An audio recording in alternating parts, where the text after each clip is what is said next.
Frank, I wanted to start with the reprieve that President Donald Trump signed hours after taking office. How has that complicated efforts by you and other bidders, perhaps, to get ByteDance to come to the table to talk about a sale? Well, it really hasn't complicated anything from our perspective, Mike. We just continue to, chug along, and we're prepared here. We're hanging around the hoops, so to speak, waiting for ByteDance to make a decision. And if it takes a little bit more time, so be it. But we feel we're in a really unique position to buy U.S. TikTok. We're the only ones that actually put a bid in and submitted to the Department of Justice before the original deadline, and we were ready to roll, and but for a signature from ByteDance. So we continue to be ready. We have more and more conversations. There's more and more excitement around this.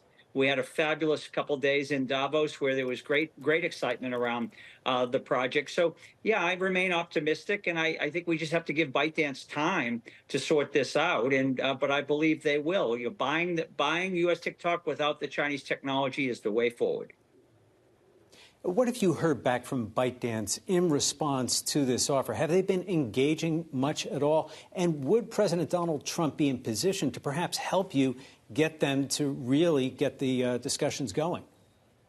Well, my hope is that President Trump can be, a deal maker here and help get this deal done by convincing ByteDance to actually sell U.S. TikTok and not shut it down. I mean, those are the two choices here.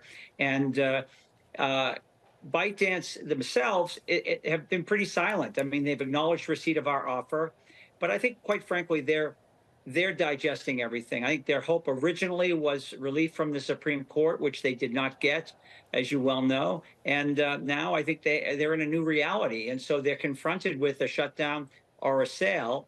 And we believe that a sale is the best way forward. It will keep the app lit up. And as I say, without the Chinese technology, why not sell? Who have you been talking to? Where's the excitement in Davos? It's interesting. We had a little house called Future House that on the promenade, and the promenade was lined with different AI products being marketed and so forth. It was the theme, really, of Davos this year. And Caroline, our house, Future House, had a long line outside. Of people who want to invest with you, though, Frank? Are you speaking to Mr. Beast, for example? Because he's joined another consortium, it seems. Well, Mr. Beast has joined all consortiums, so he's interested in keeping his options open. I've talked to Jimmy. Others have talked to Jimmy. You've read the reports that he has not aligned with a single bidder. But put that aside, I think the people that were really interested in, of course, interested in seeing what will happen with TikTok. But as I've said over and over again, this is an opportunity to actually reimagine how the internet works and give people ownership and control of their identity and their data and their relationships. And that's very exciting to people, and including, by the way, TikTok influencers. We were just asking you if you'd work alongside Trump. He's thinking about potentially having the U.S., the government, own a piece of TikTok. Well, yeah, we absolutely want to work alongside President Trump, and I think he can be very, very helpful.